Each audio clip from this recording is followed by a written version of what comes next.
गंगा नदी में 4 लड़के स्नान करने जा रहे थे। मैं पीछे से दौड़ते हुए आवाज़ लगा रही थी, बाबूजी फूल ले लो, बाबूजी फूल ले लो। तभी उनमें से एक लड़का पलटकर देखा।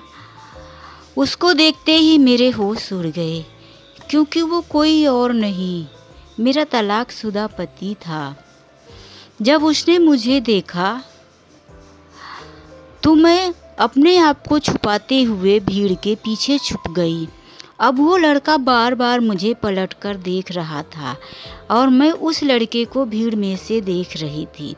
वो चारों दोस्त आगे बढ़ते जा रहे थे, गंगा नदी में गए, स्नान करने लगे। तीनों यहाँ किनारे में ही स्नान कर रहे थे, लेकिन जो चौथा लड़का था वो लहरों के बीच में अंदर तक स्नान करने घुसा जा रहा था। वो जितना ही गहराई तक जा रहा था, मेरे दिल की धड़कन उतनी ही तेज बढ़ती जा रही थी। मैं उसे आवाज़ भी लगा रही थी कि ज़्यादा गहराई में मत जाना सुभाष, लेकिन भीड़ में मेरी आवाज़ उसे कहाँ तक सुनाई देती। मैं एक 11 साल के लड़के से कह के बोलती हूँ कि जाओ उन लड़कों को बोल दो कि ज़्यादा गहराई में ना नहाएं। तभी वो लड़का जाके बोलता है कि दीदी बोल रही है कि आप लोग ज़्यादा गहराई में मत जाओ, वो जो जा रहा है अंदर उसको बुला लो। लेकिन उन लड़कों ने कहा हाँ हाँ बेटा, हम ध्यान रख लेंगे, तुम जाओ, और उस लड़के को वापस भेज दिए। तब मैंने देखा कि सुभाष और गहरे पानी में घुसा जा रहा है। मुझसे रहा नहीं गया, मैं दौड़ते हुए गई और बोली, सुभाष इतने गहराई में मत जाओ। उसने मेरी तरफ देखा और मैं उसकी तरफ, वो वहीं पर रुक गया। मैं अपने आप को रोक नहीं पाई और दौड़ते हुए गई और उसको खींच के थोड़ा घुटने तक पानी में लेकर आई। वो जैसे ही मुझे देखा, मेरा हाथ पकड़े थामे ही रह गया। उसकी आंखों में आंसू आ रहे थे। उसकी आंखों में आंसू देखकर मुझे भी बहुत अंदर से ग्लानि फील हुई। मेरे आंखों से भी आंसू आने लगे। हम दोनों एक दूसरे का हाथ पकड़े घुटने भर पानी में खड़े थे। तभी उनके दोस्तों ने पूछा, सुभाष ये लड़की कौन है? सुभाष कहते हैं कि ये लड़की कोई और नहीं, मेरी पत्नी है। तभी उनमें से एक लड़का बोलता है, भाभी जी है, तो फिर ये फूल क्यों बेच रही है? सुभाष कहते हैं कि मेरे भी समझ में नहीं आ रहा, इसका घर तो यहाँ गंगा नदी से 20-25 किलोमीटर की दूरी पर है, पर ये यहाँ फूल बेचने कैसे आई? तभी उनमें से एक लड़का बोलता है कि पहले पानी से बाहर तो आ जाओ, देखो तुम दोनों पानी में इस तरह से हाथ पकड़े हुए खड़े हो और देखो कुछ लोगों की नज़रें इधर भी हैं। धीरे धीरे तुम लोगों को देखने के लिए यहाँ भीड़ इकट्ठा हो जाएगी, फालतू में तुम दोनों का तमाशा बन जाएगा।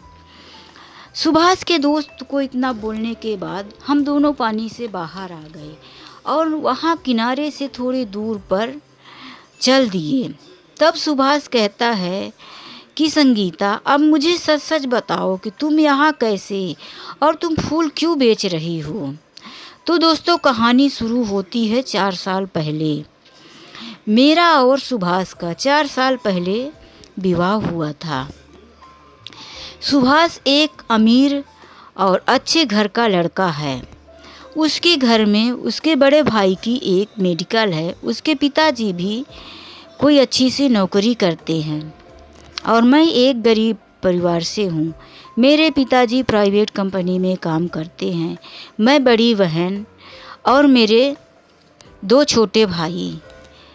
मेरे पिताजी सुभाष के यहाँ शादी कर दिए, लेकिन मुझे वहाँ एक भी दिन सुकून और चैन नहीं मिला, क्योंकि जिस दिन मेरी बारात आई थी उसी दिन हमारे और सुभाष के परिवार के बीच में बहुत झगड़ा हो गया था, सिर्फ एक पटाखे की वजह से।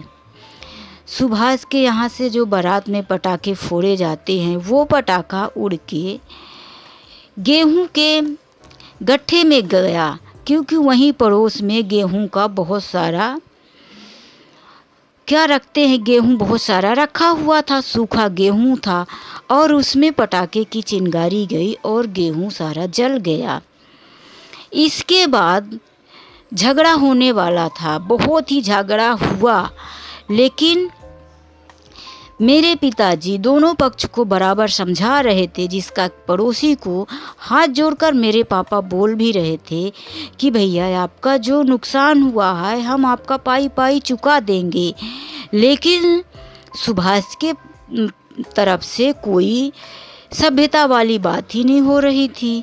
बोल रहे थे कि आपको पता होना चाहिए कि आपके पड़ोस में बारात आ रही है, तो यहाँ पर पटाखे बजेंगे, बैंड बजेंगे, डीजे बजेगा, तो आपको अपना सामान, अपना गेहूँ अपने खलिहान में ढककर हटाकर किसी तरीके से सुरक्षित रहना चाहिए। वो लोग इस तरह से बोल रहे थे। बहुत ज़्यादा मारामारी हुई। इसी दौरान सुभाष के बड़े भाई को थोड़ा ज़्यादा ही चोट लग गई थी। किसी तरह से समझा बुझा कर शादी हुई, क्योंकि वो लोग बिना ब्याह किए ही वापस जाने वाले थे। फिर गांव के मुखिया सरपंच सबके समझाने पर शादी तो हो गई, लेकिन जब मैं ससुराल गई तो वहाँ सुभाष की माँ मुझे बिल्कुल अपने बहू के रूप में स्वीकार करना ही नहीं चाहती थी। बोलती थी कि जिस लड़की के आने के पहले ही मेरे बड़े बेटे का इतना बुरा हाल हुआ, इतना खून बहा, मेरा बड़ा बेटा मरते मरते बचा है, तो मुझे ये आँखी फूट भाती नहीं है, मुझे ये नहीं चाहिए मेरे इस घर में। लेकिन मेरा वहाँ क्या कसूर था। फिर भी मैं किसी तरह से 8-9 महीने अपना बिताई। इस बीच में 2-3 बार मायके आई गई, लेकिन लास्ट बार मैं जब मायके गई तो मुझे कोई बुलाने ही नहीं आया। ऊपर से संदेश कहलवा दिए कि अब अपनी बेटी अपने घर ही रखो, मुझे नहीं चाहिए, क्योंकि मेरे बेटे का इतना खून बहाया है, वो मेरे घर में रहती है तो उसे देख के बार बार मुझे वही घटना याद आती है। ये सारी बातें सुनकर मेरे पिताजी को बहुत ज़्यादा सदमा लगा।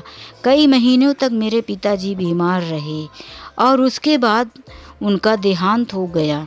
अब हमारा परिवार अनाथ हो गया। मैं बड़ी बहन थी और मेरे 2 छोटे भाई। मेरी माँ इधर उधर मजदूरी के तलाश में भटकने लगी बच्चों का पेट पालने के लिए। एक दिन मेरे चाचा जी आते हैं रिलेशन के। मैं अपने नल के पास ही बहुत ज़्यादा फूल लगा के रखी थी, तो मेरे चाचा जी मेरे फूलों को देखकर कहते हैं कि अरे वाह, आपका तो फूल बहुत ही अच्छा है। यही फूल अगर गंगा नदी में ले जाकर गंगा स्नान करने वाले लोगों को बेचा जाए तो कम से कम 5,000 रुपये तो आ ही जाएंगे। चाचा जी ये बातें कहकर चले गए, लेकिन उनकी बातें मेरे दिमाग में बार बार आती रही। फिर मैंने अपने बड़े भाई को, जो कि 16-17 साल का था, उसको बोलकर सारे फूल तोड़ लिए। हम दोनों भाई बहन फूल लेकर गंगा नदी के किनारे पहुंच गए और वहां पर वो फूल को हमने 2,500 में बेच दिया। अब तो हमें थोड़ा बहुत लालच भी मन में आ गया कि क्यों ना हम फूल का धंधा करें, इससे हमारे परिवार का खर्च भी चल सकता है। इसी तरह से मैंने अपने बड़े भाई को मार्केट भेज दिया। मेरे से छोटा ही था, 17 साल का था। वो जाकर पता लगा कर आया कि होलसेल में फूल कहाँ से मिलते हैं।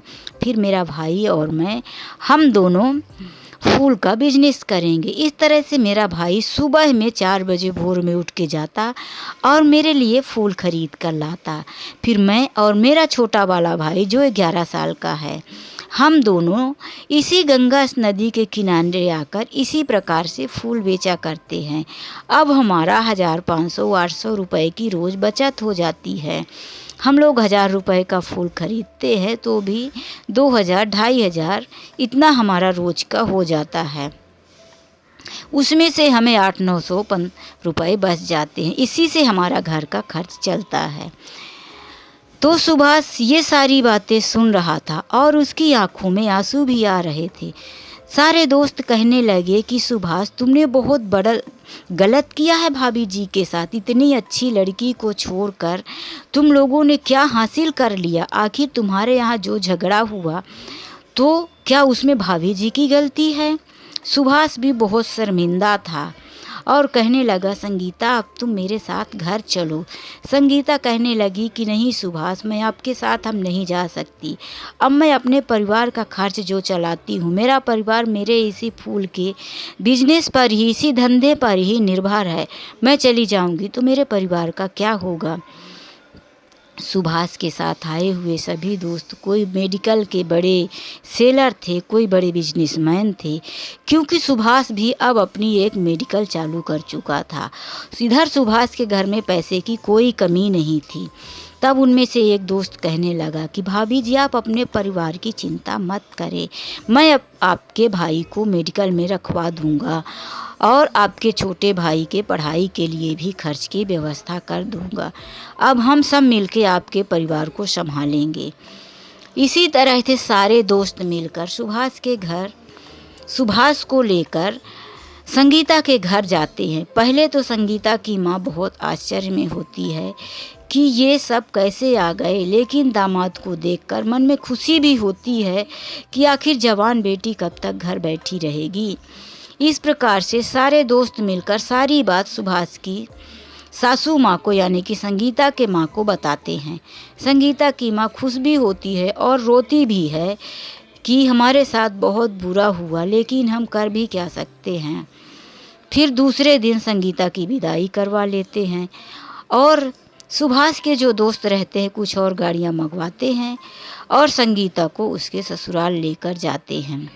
वहाँ संगीता को ससुराल में देखकर उसकी सासू माँ वापस से गुस्सा करती है, लेकिन सभी दोस्त मिलकर संगीता की सास को यानी कि सुभाष को माँ को समझाते हैं और बोलते हैं कि आप बताइए आंटी जी कि इसमें संगीता भाभी का क्या दोष है। संगीता भाभी ने आप लोगों को क्या बिगाड़ा। संगीता भाभी ने बहुत संघर्ष कर लिया। एक सरल सी सीधी सी साड़ी पहनकर और 25 की उम्र में दिखने वाली लड़की 40 की एज की तरह अपने आप को बनाकर फूलों का बिजनेस करती है, फूल बेचती है और अपने परिवार का ध्यान रखती है। आप ही बताइए, आपको इससे अच्छी बहू इस दुनिया में कहीं मिल सकती है? क्यों आप उनके नसीब को कोसती हैं? उनका नसीब था, इतने दिन उन्होंने दुख सह लिया, लेकिन अब जब गंगा मैया ने मिलवा ही दिया है सुभाष और संगीता को, तब आप अलग नहीं कर सकती। इतना समझाने के बाद सुभाष की माँ भी मान जाती है और परिवार के सभी लोग संगीता को अपना लेते हैं। इधर सुभाष अपने साले को यानी कि संगीता के भाई को जो 17 साल का रहता है, उसे भी इस एक मेडिकल में हेल्पर के रूप में रखवा देते हैं और छोटे वाले भाई की पढ़ाई की भी व्यवस्था करवा देते हैं। इस तरह से दोनों परिवार में वापस से खुशियाँ आ जाती हैं।